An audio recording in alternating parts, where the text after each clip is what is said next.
मेरा नाम स्नेहा है। मैं बहुत अमीर परिवार से ताल्लुक रखती थी। मैं 4 भाइयों की इकलौती बहन थी। मेरे माता पिता तो काफी सालों पहले ही गुजर गए थे, लेकिन मेरे चारों भाइयों ने मुझे माता पिता दोनों का प्यार दिया था। मेरे भाइयों ने मुझे इतने लाड प्यार से पाला था कि कभी मुझे किसी भी चीज की कमी होने नहीं देते थे। मैं जिस चीज की मांग करती वो वक्त से पहले ही मेरे पास मौजूद हो जाती थी। मैं गांव में रहने वाली मासूम सी लड़की थी। मेरे बड़े भैया गांव के सरपंच थे और 2 छोटे भाई विदेश पढ़ने के लिए गए हुए थे, जबकि मुझे पढ़ाई लिखाई का कोई शौक नहीं था और मेरे एक भैया गांव में ही डॉक्टर थे। मेरी जिंदगी बहुत अच्छी और खुशी खुशी गुजर रही थी। एक दिन मैंने अपने भैया से स्मार्टफोन की मांग की। अक्सर मैं लोगों को देखा करती थी, आजकल सभी के पास मोबाइल है। लड़का हो या लड़की, सब मोबाइल का इस्तेमाल कर रहे हैं।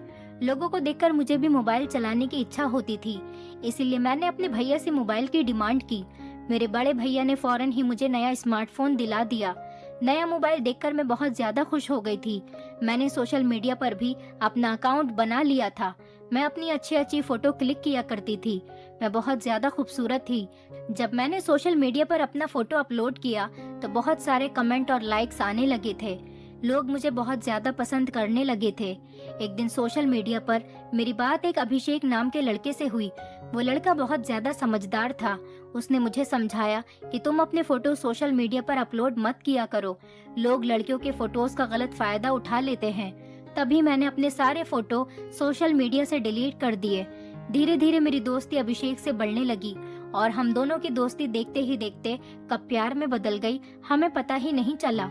मैं रोजाना अभिषेक से फोन पर बात किया करती थी और मेरी अभिषेक से चैटिंग भी होती थी। मैं गांव में रहने वाली लड़की थी और अभिषेक शहर का रहने वाला लड़का था।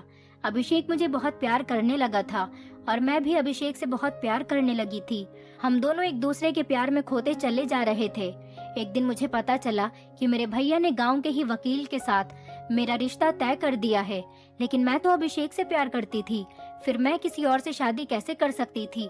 मैंने अपनी भाभी को अपने बारे में बता दिया था और ये भी बता दिया था कि मेरी बातचीत अभिषेक से किस तरह से शुरू हुई थी। भाभी ने जब भैया को बताया कि स्नेहा किसी लड़के से प्यार करती है और उस लड़के की बातचीत उससे सोशल मीडिया पर हुई, तो भैया ने मेरे हाथ से मोबाइल छीन लिया। उनका कहना था कि इस लड़के से बातचीत करना बंद कर दो, ऐसे लोगों की बातों में नहीं आते, ऐसे लोग हमेशा धोखा देते हैं। सोशल मीडिया पर रहने वाले ज्यादातर लड़के लड़कियों को अपने प्यार के जाल में फंसाकर उन्हें धोखा दे देते हैं, लेकिन अभिषेक ऐसा लड़का नहीं था। मैंने अपने भैया को बहुत यकीन दिलाने की कोशिश की, लेकिन किसी ने मेरी एक न सुनी। भैया चाहते थे कि मैं अभिषेक को भूल जाऊं, लेकिन मैं ऐसा नहीं कर सकती थी। जब मैंने इस बारे में अभिषेक को बताया तो उसने मुझसे कहा कि तुम अपने घर से भाग जाओ, मैं तुम्हें किसी और का होता हुआ नहीं देख सकता। भैया ने मुझे बहुत समझाने की कोशिश की, लेकिन मैंने भैया की एक न सुनी और एक दिन मैं रात के अंधेरे में अपने घर से भाग गई। चोरी चुपके जब मैं रात के अंधेरे में अपने घर से भागी तो कोई भी मुझे देख नहीं पाया था और अभिषेक के बताए हुए पते पर चली गई। जब पहली बार मेरी मुलाकात अभिषेक से हुई तो मैं बहुत ज्यादा खुश हो गई थी, क्योंकि मैंने पहली बार अभिषेक को देखा था। अभिषेक भी मुझे देखते ही बहुत खुश हो गया था। अभिषेक के परिवार में कोई नहीं था और जिस शहर में अभिषेक रहता था उसने मुझे भी अपने साथ वहीं पर रख लिया था। अभिषेक किराए के मकान में रहता था। हम दोनों ने कोर्ट मैरिज कर ली। उसके बाद हम दोनों पति पत्नी बन गए और हमारी जिंदगी बहुत अच्छी गुजर रही थी। अभिषेक बहुत मेहनती लड़का था। वो अपना काम बहुत मेहनत से करता था। अभिषेक के साथ जिंदगी गुजारकर मैं बहुत खुश थी। मैं अपने घर से भागकर आ गई थी। जरूर मेरे भाइयों ने मुझे ढूंढने की कोशिश की होगी, लेकिन मुझे उससे कोई फर्क नहीं पड़ता था। मैं अपने पति के साथ बहुत ज्यादा खुश थी। अगर मैं अपना घर छोड़कर नहीं आती तो मेरे भैया मेरी शादी कहीं और कर देते और मैं अभिषेक से अलग होना नहीं चाहती थी। मुझे अभिषेक से इतना ज्यादा प्यार हो गया था कि मैं अभिषेक के प्यार में दीवानी हो गई थी। अभिषेक मेरी छोटी से छोटी जरूरत को पूरा किया करते थे। उनको एहसास था कि मैं उनकी खातिर अपना सब कुछ छोड़कर आई हूँ। अपनी जिंदगी का ये फैसला करके मैं कभी भी नहीं पछताई थी, लेकिन एक दिन मेरे साथ ऐसा हुआ जो शायद कभी मैंने सोचा भी नहीं था। मेरी खुशियों को अचानक ही किसी की नजर लग गई थी। एक दिन मेरे पास फोन आया कि आपके पति का एक्सीडेंट हो गया है। मेरे तो पैरों तले से जमीन निकल गई थी। मैं भागते हुए अस्पताल गई तो मैंने देखा कि मेरे पति ने मौत को गले लगा लिया है। मेरे पति की जान चली गई थी। इसका मतलब मेरी तो सारी जिंदगी ही उजड़ गई थी। जिसकी खातिर मैं गांव से शहर आ गई थी, आज वो मुझे इस दुनिया में अकेला छोड़कर चला गया था। रो रो कर मेरा तो बुरा हाल हो गया था। मैंने अपने पति का अंतिम संस्कार किया। मेरे पति का इस दुनिया में कोई और नहीं था, और अब तो मेरा भी इस दुनिया में मेरे पति के अलावा कोई नहीं था, और वो भी अब मुझे छोड़कर चले गए थे। अब मैं बिल्कुल अकेली रह गई थी। मैं तो ज्यादा पढ़ी लिखी भी नहीं थी, और मैंने सोचा भी नहीं था कि मेरे साथ ऐसा भी हो सकता है। मेरी सारी आईडी वगैरह सब मेरे भाइयों के घर पर ही मौजूद थी। मैं कहीं नौकरी भी नहीं कर सकती थी, क्योंकि मेरे पास मेरी अपनी पहचान के लिए कोई सबूत नहीं था, क्योंकि अभी मेरी शादी को सिर्फ 2 महीने ही गुजरे थे। अभिषेक के मरने के बाद मैंने अपने भाइयों से कांटेक्ट करने की बहुत कोशिश की, तो उन्होंने मुझे साफ इनकार कर दिया कि तुम हमारे लिए मर चुकी हो, और अब वापस कभी तुम्हें हमारे घर आने की कोई जरूरत नहीं। और हमने सारे गांव में ये खबर फैला दी है कि तुम मर चुकी हो। यहाँ तक कि हमने किसी की झूठी लाश लाकर ये कह दिया था कि ये तुम हो, और एक हादसे में तुम्हारी मौत हो गई। वैसे तो मुझे पता था कि मुझे अपने भाइयों से यही जवाब मिलेगा, लेकिन अब मैं अपनी जिंदगी कैसे गुजारती। मुझ पर तो परेशानियों के पहाड़ टूट पड़े थे। अभिषेक को मरे हुए 1 महीना हो चुका था। कुछ दिनों तक तो आस पड़ोस के लोग मेरी मदद करते रहे, लेकिन कोई किसी की कब तक मदद कर सकता है। मैं घर की कोई न कोई चीज बेचकर अपना गुजारा करती रहती थी, लेकिन मकान मालिक ने किराया ना देने की वजह से मुझे घर से निकाल दिया। अब मेरे पास बेचने के लिए भी कुछ नहीं बचा था। मैं बहुत ज्यादा परेशान होने लगी थी। यहाँ तक कि मेरी जिंदगी के इतने बुरे दिन आ गए थे कि मैंने सड़कों पर भीख मांगना शुरू कर दिया था। कोई मुझे खाना दे दिया करता था तो मैं खा लिया करती, वरना मैं भूखी फिरती रहती थी। मेरी जिंदगी बद से बदतर होती चली जा रही थी। एक दिन मैं सड़क के किनारे बैठी हुई भीख मांग रही थी। मेरे पास रहने के लिए भी कोई ठिकाना नहीं था, इसीलिए मैं सड़कों पर बैठकर अपना दिन और रात गुजार दिया करती थी। उस दिन एक आदमी ने मुझे भीख दी। मैं भूख से मरने वाली थी। मैंने उस आदमी के पैर पकड़ लिए। मैं कहने लगी कि साहब, मैंने 2 दिन से कुछ नहीं खाया है, प्लीज मुझे कुछ खाने के लिए दे दो। मैं बहुत ज्यादा परेशान हूँ। मेरे पास रहने का कोई ठिकाना भी नहीं है। जहाँ पर मैं रहती थी वहाँ के मकान मालिक ने मुझे घर से निकाल दिया। मैं किराए पर रहा करती थी और रूखी सूखी रोटी खाकर अपना गुजारा कर रही थी। अब तो घर में वो रूखी सूखी रोटी भी खत्म हो गई थी, इसलिए मैंने सड़कों पर भीख मांगना शुरू कर दिया। प्लीज साहब, मुझे कुछ खाने के लिए दे दो, वरना मैं भूखी मर जाऊंगी। उस आदमी ने मुझसे कहा, क्या तुम मेरे घर चल सकती हो? ये सुनकर तो मैं हैरान रह गई थी। उसने मुझसे कहा कि मेरी मजबूरी है, मेरी पत्नी मर चुकी है। मैं चाहता हूँ कि तुम मेरे बच्चे की परवरिश करो। मेरे पास एक बेटा है जिसकी उम्र 4 साल है। अगर तुम उसकी परवरिश कर सकती हो तो मैं तुम्हें घर में खाने पीने के लिए सब कुछ दे दूंगा, और तुम्हारी जिंदगी भी संवर जाएगी। वैसे भी मेरी जिंदगी बहुत ज्यादा खराब हो गई थी। मेरे पास रहने के लिए भी कोई ठिकाना नहीं था। मकान मालिक ने भी मुझे घर से निकाल दिया था। अब मैं दर दर की ठोकरें खा रही थी। कोई मुझे खाना खिला देता था तो खा लेती थी, और अगर कोई मुझे खाना नहीं देता था तो मैं भूखी फिरती थी। यही सब सोचते हुए मैं उस आदमी के साथ जाने के लिए तैयार हो गई थी। वैसे भी मुझे उस टाइम खाने के अलावा कुछ नजर नहीं आ रहा था, इसीलिए मैं फौरन राजी हो गई और उस आदमी के साथ उसके घर चली गई। मैं उसके साथ गई तो उसका घर बहुत बड़ा था और वो बहुत अमीर आदमी था। उसके घर में उसके अलावा कोई नहीं था, सिर्फ एक छोटा सा बच्चा था जिसकी उम्र 4 साल थी। उस आदमी ने मुझे खाना खिलाया और कहने लगा कि आराम से पेट भरकर तुम खाना खा लो। पहले तो मैंने पेट भर के खाना खाया। उस आदमी को भी मुझे देखकर ऐसा एहसास हो गया था कि मैं बहुत ज्यादा भूखी हूँ, इसीलिए उसने मुझसे कोई भी सवाल नहीं किया था। खाना खाने के बाद उसने मुझसे पूछा कि अब तुम बताओ कि तुम कौन हो, अपने बारे में मुझे सब कुछ बताओ। मेरी आंखों के सामने मेरा बीता हुआ कल घूम रहा था। मैं सोच रही थी कि मैं किस तरह से इस आदमी को बीते हुए कल के बारे में बताऊं और कैसे बताऊं कि मैं कौन हूं। लेकिन तुम मुझे अपने बारे में बता दोगी तो मैं तुम्हारे लिए रहने का बंदोबस्त भी कर दूंगा। तुम इस घर में आराम से रह सकती हो। यहाँ पर तुम्हें किसी तरह की कोई परेशानी नहीं होगी। इस घर में मैं अकेला ही रहता हूँ और सिर्फ मेरा बेटा रहता है, बाकी कोई नहीं रहता। घर में काम करने के लिए नौकर भी लगे हुए हैं। मैंने उसे बताया कि मेरा नाम स्नेहा है और मैं बहुत अमीर परिवार की बेटी थी। मेरे 4 भाई हैं। मैं अपने 4 भाइयों की इकलौती बहन थी और गांव की रहने वाली थी। सोशल मीडिया पर मुझे एक लड़के से प्यार हो गया था, उसी की खातिर मैं अपना गांव छोड़कर यहाँ पर आ गई थी। यहाँ आने के बाद मेरी जिंदगी बहुत अच्छी चल रही थी। फिर एक दिन एक एक्सीडेंट में मेरे पति की मौत हो गई और मेरे ऊपर परेशानियों के पहाड़ टूट पड़े और मेरी मजबूरियों ने मुझे सड़क के किनारे भीख मांगने पर मजबूर कर दिया। 2 दिन से मैंने कुछ नहीं खाया था, इसीलिए आपके पैरों में गिरकर आपसे भीख मांग रही थी। अगर आप मेरी मदद नहीं करते तो मैं भूख से मर जाती। उस आदमी ने कहा कि आप मेरे लिए मेरी बहन की तरह हो, आप मेरे घर में आराम से रह सकती हो, लेकिन आपको इसके बदले मेरे बेटे की अच्छी तरह से परवरिश करनी होगी। मैं आपको खुश कर दूंगा। मेरी पत्नी मर चुकी है, इसीलिए मेरे बेटे की परवरिश नहीं हो पा रही। मुझे एक ऐसी लड़की की जरूरत है जो मेरे बेटे को माँ बनकर पाल सके।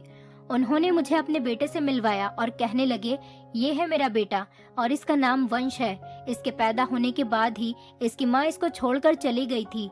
मैंने उस आदमी के बेटे को गोद में लिया और प्यार करने लगी और कहने लगी कि आज अगर मेरा बेटा होता तो वो भी इसके ही जैसा होता। शादी के 1 महीने बाद ही मैं भी प्रेग्नेंट हो गई थी, लेकिन मेरा मिसकैरेज हो गया था। इस वजह से मैंने अपने बच्चे को खो दिया। मैं आपसे वादा करती हूँ, मैं आपके बेटे को अपना बेटा समझकर ही इसकी परवरिश करूंगी। वंश का ख्याल रखने में मुझे बहुत खुशी मिलती थी। मेरी जिम्मेदारी सिर्फ इतनी थी कि मुझे वंश का ख्याल रखना था। टाइम से उसको खाना खिलाना, टाइम से उसको सुलाना और उसके कपड़े वगैरह चेंज करना। बाकी घर के हर काम के लिए घर में नौकरानियां मौजूद थी। एक दिन मैं सुबह उठी तो मैंने देखा कि वंश बिस्तर से गायब था। मैं उठकर बाहर आई और फिर मैंने साहब से पूछा कि साहब वंश कहाँ है? वो अपने बिस्तर पर नहीं है। साहब ने मुझे बताया कि शाम तक वो घर वापस आ जाएगा। मैंने साहब से कई बार पूछा कि आखिर वो कहाँ पर गया है और शाम तक वो कहाँ रहेगा, लेकिन उन्होंने मुझे कुछ भी नहीं बताया। वो घर के मालिक थे, इसीलिए मैं ज्यादा उनसे जिद भी नहीं कर सकती थी, क्योंकि अगर वो मुझे घर से निकाल देते तो फिर मैं कहाँ जाती। रोज शाम के टाइम तक वंश घर पर आ जाता था और रात को जब मैं उसे सुला दिया करती थी और सुबह उठकर देखती तो वंश अपने बिस्तर से गायब होता था, लेकिन शाम को तो वो आ जाता था। मैं जब भी साहब से वंश के बारे में पूछती थी तो साहब मुझे कोई जवाब नहीं देते थे और कह दिया करते थे कि मैंने तुमसे कहा है ना कि तुम इस मसले से दूर रहो। इस बारे में तुम ज्यादा जानने की कोशिश मत किया करो कि वो कहाँ पर जाता है। इस बात से तुम्हारा कोई लेना देना नहीं। तुम्हारा काम सिर्फ बच्चे की देखभाल और उसकी अच्छी परवरिश करना है। जो काम तुम्हें दिया गया है तुम बस वही करो। उसके बाद मैंने उनसे कुछ भी पूछना छोड़ दिया था। एक रात जब मैं वंश के साथ सो रही थी तो आधी रात में मेरी आंख खुली और मैंने देखा कि वंश बिस्तर पर ही मौजूद था। मैं जागती रही और अचानक ही किस टाइम मेरी आंख लग गई मुझे पता ही नहीं चला और सुबह को रोज की तरह वंश बिस्तर पर मौजूद नहीं था और मैं उठकर बाहर आ गई। मैंने बाहर आकर देखा तो साहब बैठे हुए थे और साहब मेरी तरफ पीठ किए हुए बैठे थे। मैं नंगे पैर बाहर आई थी, इसलिए साहब को मेरे कदमों की आवाज भी नहीं आई थी। साहब अपना फोन चलाने में बिजी थे और मैं उनका हुलिया देखकर हैरान रह गई थी और डरने लगी थी। वापस अपने कमरे में चली आई। इससे पहले तो मैंने कभी नहीं सोचा था कि साहब आखिर क्या काम करते हैं। मुझे तो सिर्फ अपने काम करने से ही मतलब था। मुझे तो इस घर में हर चीज मिल रही थी, इसीलिए मैंने ज्यादा इस बारे में सोचा नहीं था।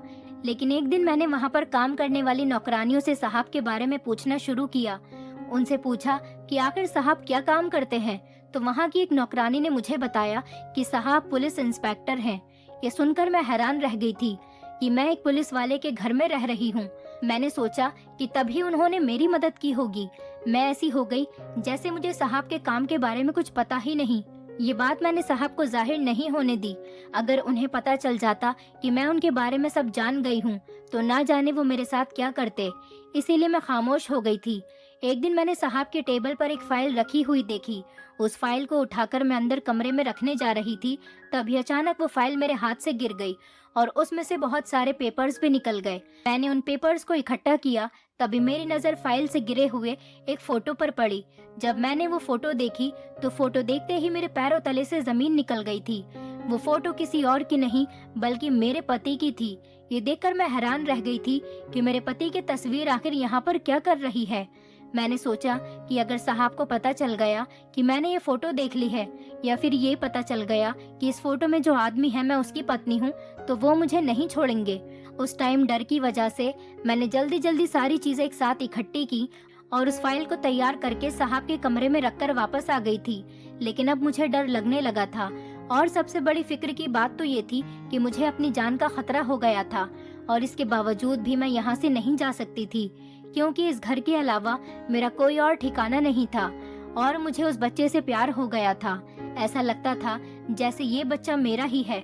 इस बच्चे से मुझे दिली लगाव हो गया था और इसके अलावा मुझे इस फोटो का राज भी जानना था। आखिर इस पुलिस वाले आदमी के पास मेरे पति का फोटो कैसे आया? मुझे डर लग रहा था कि कहीं कुछ गड़बड़ न हो जाए, कहीं ऐसा न हो कि मेरे भाइयों ने अभिषेक को ढूंढने के लिए इस पुलिस वाले से रिपोर्ट लिखवाई हो। लेकिन मेरे भाइयों ने तो अभिषेक को देखा ही नहीं था। मेरी कुछ भी समझ में नहीं आ रहा था, न जाने मेरे दिमाग में क्या क्या ख्याल आ रहे थे। उस आदमी से पूछने की तो मेरे अंदर हिम्मत नहीं थी। मुझे यहाँ पर रहते हुए 4 महीने हो गए थे। उस बच्चे ने अब मुझे मम्मी कहना शुरू कर दिया था। मैंने उसे बहुत मना किया कि वो मुझे मम्मी ना कहा करे, लेकिन फिर भी वो मुझे मम्मी ही कहता था। साहब को भी इस बात से कोई एतराज नहीं था। मुझे भी बच्चे से बहुत ज्यादा प्यार हो गया था। उसके बाद भी 2-3 बार ऐसा ही हुआ कि रात को मेरी आंख खुलती और वंश मेरे साथ ही सो रहा होता था, लेकिन जब सुबह मैं उठती थी तो वंश बिस्तर से गायब होता था। और जो तस्वीर मैंने उस फाइल में देखी थी, क्या वो एक सपना था? लेकिन वो गलत नहीं था। मेरे पति की तस्वीर यहाँ पर होना वाकई हैरत की बात थी। मुझे साहब ने एक मोबाइल दिया था और कहा था कि अगर तुम्हें किसी से बात करने की जरूरत पड़े तो तुम इससे बात कर सकती हो। एक दिन मेरे मोबाइल पर किसी का फोन आया। मैं काम में बिजी थी, इसी वजह से कॉल नहीं उठा पाई क्योंकि मेरा फोन कमरे में पड़ा हुआ था। जब मैं बाहर आई और मैंने अपना मोबाइल देखा तो मोबाइल में किसी अननोन नंबर से कॉल आई हुई थी। मैंने ज्यादा ध्यान नहीं दिया, लेकिन कुछ देर के बाद उस नंबर से मैसेज आया जिसमें मेरा नाम लिखा हुआ था और लिखा हुआ था कि स्नेहा तुम कैसी हो। मुझे बड़ी हैरत हुई कि आखिर कौन है जो मुझे मेरे नाम से जानता है। मुझे लगा कि शायद यहाँ की नौकरानियों में से कोई मेरे साथ मजाक कर रहा है, इसीलिए मैंने उस मैसेज का रिप्लाई नहीं किया। उसके बाद कोई मैसेज नहीं आया तो मैं बेफिक्र हो गई थी। फिर हर रात को इस नंबर से मैसेज आने लगे। मैसेज में तरह तरह की बातें होती थीं। कभी मेरी पुरानी जिंदगी के बारे में कोई बात होती, तो कभी मेरे भाइयों के बारे में कोई बात होती थी, तो कभी मेरे पति के बारे में। कोई तो ऐसा इंसान था जिसे मेरे बारे में सब कुछ पता था और जो मुझे मैसेज कर रहा था। मेरे साथ जो कुछ भी हुआ था ये सब तो मैं नहीं जानती थी। मुझे डर लगने लगा था कि ना जाने ये कौन है और मेरे पीछे क्यों पड़ा हुआ है। मैं ये बात किसी को भी नहीं बता सकती थी। वो मुझसे यही कहता था कि तुम मुझे अपना दोस्त समझ सकती हो और कहता था कि अगर तुम्हें कोई भी परेशानी हो तो तुम मुझे एक मैसेज कर देना, मैं तुम्हारी सारी परेशानी खत्म कर दूंगा। लेकिन मैं डर चुकी थी, इसलिए मैंने उसका नंबर ब्लॉक कर दिया। लेकिन फिर वो मुझे नए नए नंबर से मैसेज करने लगा। मैं जितने भी नंबर ब्लॉक करती थी वो हर बार नए नंबर से मुझसे बात करने की कोशिश किया करता था। ऐसी ऐसी बातें कहता कि मैं परेशान हो जाती थी। एक बार मुझे शक भी हुआ कि कहीं ये साहब तो नहीं जो मुझे परेशान कर रहे हैं, लेकिन फिर मैं इसको अपना वहम समझकर भूल गई थी। लेकिन अब धीरे धीरे मुझे ये सब कुछ सच लगने लगा था। मुझे ऐसा लग रहा था जैसे इस घर से मेरा खाना पीना उठने वाला है। मुझे किसी भी तरह से यहाँ से चले जाना चाहिए। मेरी जान को बहुत खतरा हो सकता है, लेकिन यहाँ पर मैं इज्जत से रह रही थी। मुझे साहब पर शक हुआ तो मैंने साहब पर नजर रखना शुरू कर दिया था। लेकिन मुझे ऐसा लगता था कि वही एक ऐसे इंसान है जो मेरे बारे में सब कुछ जानते हैं। शायद वही है जो मुझे तंग कर रहे हैं, क्योंकि अक्सर ऐसा होता था जब मेरे पास मैसेज आ रहे होते थे उसी टाइम साहब भी मोबाइल चला रहे होते थे। लेकिन उस मैसेज करने वाले शख्स की मुझसे कोई डिमांड नहीं थी। उसका सिर्फ एक ही कहना था कि मैं उससे बात करती रहूं और उसको अपना दोस्त समझूं और उसको अपनी सारी परेशानियां बताया करूं। जब बहुत दिन गुजर गए और उसने मेरे बारे में सब कुछ जानने के बावजूद भी मुझे कोई नुकसान नहीं पहुंचाया और ना ही मुझे किसी तरह से ब्लैकमेल किया, तो धीरे धीरे मुझे उस पर भरोसा होने लगा था और मैं उससे बात करने लगी थी। मैं अपनी कोई परेशानी तो उससे शेयर नहीं करती थी, लेकिन उससे बात करती रहती थी। वो मुझसे इधर उधर की हंसी मजाक भी करता था और जब मैं उससे पूछती थी कि तुम्हें मेरे बारे में इतना सब कुछ कैसे पता, तो वो मेरे सवाल पर कोई जवाब नहीं देता था और अपने बारे में वो ये बताता था कि वो जॉब करता है और वो शादीशुदा भी नहीं है और उसका इस दुनिया में कोई नहीं। इस दुनिया में मेरा भी तो कोई नहीं था, इसीलिए मेरी उससे अच्छी दोस्ती हो गई थी। मैं कोशिश करती थी कि किसी के सामने उससे बात ना किया करूं, इसीलिए मैंने उसको ये बात भी बता दी थी कि किसी के सामने उससे ज्यादा बात नहीं कर सकती। इस बात पर उसने मुझसे कहा था कि कोई बात नहीं, मैं इस बात का ख्याल रखूंगा और अब हम रात को ही बात किया करेंगे। जब सब सो जाते थे तो रात को मैं देर तक उससे चैटिंग करती रहती थी। देर रात तक चैटिंग करने की वजह से सुबह को मेरी आंख नहीं खुलती थी और जब मैं उठती थी तो वंश भी नहीं होता था। अब मुझे उससे बात करने की आदत हो चुकी थी। वंश के बारे में मैं उससे कुछ डिस्कस नहीं करना चाहती थी क्योंकि ये मेरा राज था और मैं इस घर का राज किसी के साथ शेयर नहीं कर सकती थी, क्योंकि मैं इस घर का नमक खा रही थी। और वैसे भी वो कौन था, मैं उसको ज्यादा तो नहीं जानती थी। पता नहीं जो कुछ उसने मुझे अपने बारे में बताया था वो सच भी था या नहीं, इस बारे में तो मैं नहीं जानती थी। मेरे लिए बस वो एक टाइम पास बन चुका था। वैसे भी मैं सारा दिन अकेले बोर रहती थी। वंश भी शाम को ही घर लौटता था और घर के काम भी नौकर किया करते थे, इसीलिए उससे बात करके मेरा टाइम पास हो जाता था। 2-3 दिन से वो मुझसे कह रहा था कि वो मुझसे मिलना चाहता है, लेकिन मैं उससे मिलने के लिए तैयार नहीं थी, क्योंकि मैं घर से बाहर नहीं निकलती थी। उसका कहना था कि वो खुद मेरे घर मुझसे मिलने के लिए आएगा। मैंने उसकी बात को इग्नोर कर दिया, क्योंकि उसे नहीं पता था कि मैं कहाँ पर रहती हूँ। एक दिन शाम को वंश और साहब एक साथ घर में चलते हुए आए थे। साहब ने मुझसे कहा कि शाम के खाने का इंतजाम करो, क्योंकि मेरा बेस्ट फ्रेंड आज घर आ रहा है। मेरा फ्रेंड बहुत दिनों में मेरे घर आ रहा है, इसीलिए मैं चाहता हूँ कि तुम अपने हाथ से उसके लिए टेस्टी खाना बनाकर तैयार करो। मैंने साहब से कहा कि ठीक है, मैं खाना बनाकर तैयार कर दूंगी। मैंने काफी सारी डिशेस तैयार की थी। 3 घंटे बाद ही बाहर से किसी के बोलने की आवाज आने लगी। मुझे लगा कि शायद मेहमान आ गए हैं। मैं अपने काम में इतनी बिजी हो गई थी कि उस फोन वाले लड़के को ही भूल गई थी। उसने कहा था कि वो मुझसे मिलने के लिए आएगा। खाना तैयार करने के बाद जब मैं किचन से बाहर निकली तो नीचे हॉल में बैठे हुए इंसान को देखकर मेरे पैरों तले से जमीन निकल गई थी। मैं तो देखते ही रह गई थी कि आखिर मेरे सामने कौन है। मैं दंग रह गई थी। मैं खुद को होश में लाने की कोशिश कर रही थी, लेकिन मुझे होश नहीं आ रहा था।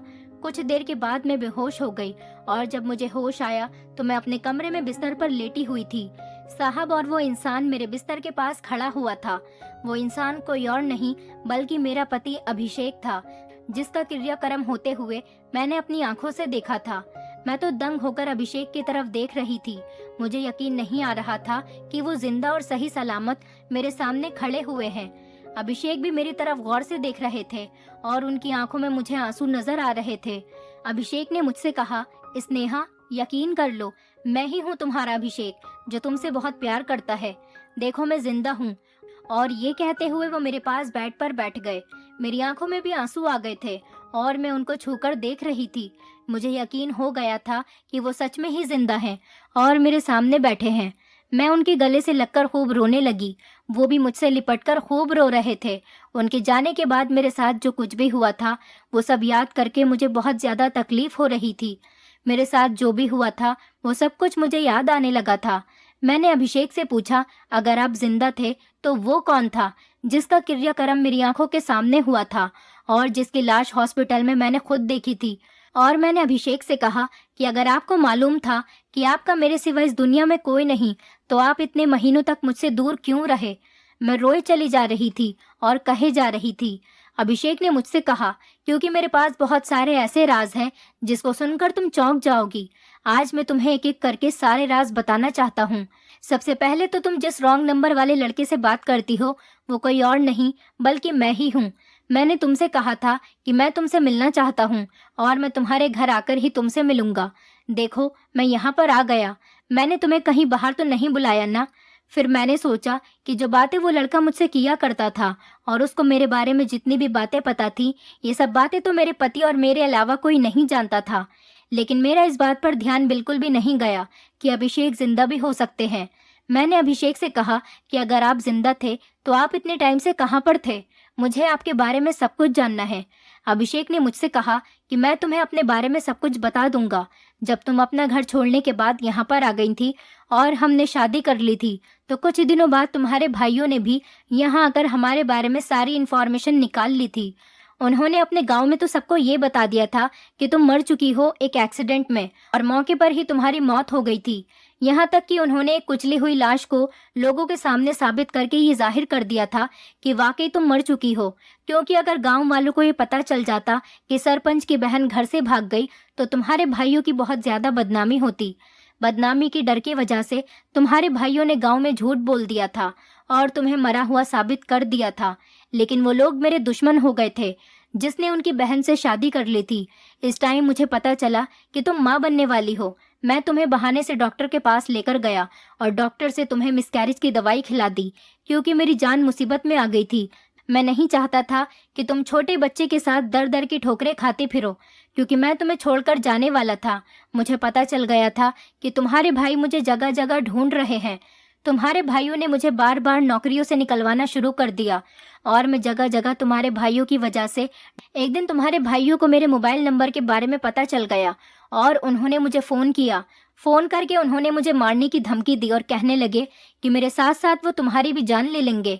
इसलिए मैं तुम्हें वहाँ से छोड़कर चला गया था, क्योंकि वो लोग मेरे पीछे पड़े हुए थे।